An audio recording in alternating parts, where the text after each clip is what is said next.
খরচ দেখতে একটু ঠান্ডা থেকে নিয়ে আসছি পুষ্পপাড়া থেকে। জি কত হলে 400 ভাই গরুটা মনে করি কত টাকা কিনে না বুঝছেন আমি গরুদের অবস্থা দেখছি এই যে দুধ দিয়ে আপনার মাটি গরম লাগছে, নিজে ঠিক থাকতে পারতেছেন না, দেখুন না গরুর গরমে কেমন আপনার হচ্ছে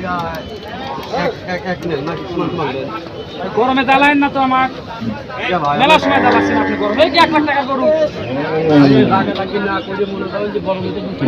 গরম লাগে ভাই, এটা 1 লাখ টাকার গরু, আপনি আবারও আমার টাকা লিখেছেন ভাই বলছি আপনার কাছে গরু দেওয়া হবে না। হ্যাঁ, এই 1 লাখ টাকার গরু 150 টাকা করে দিচ্ছি না আমি দেখি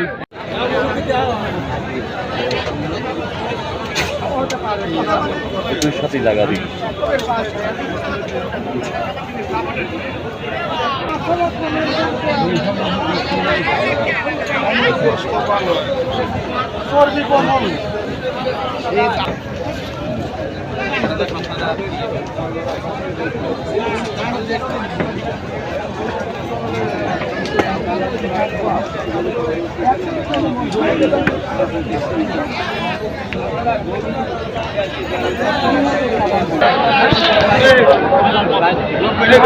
গরু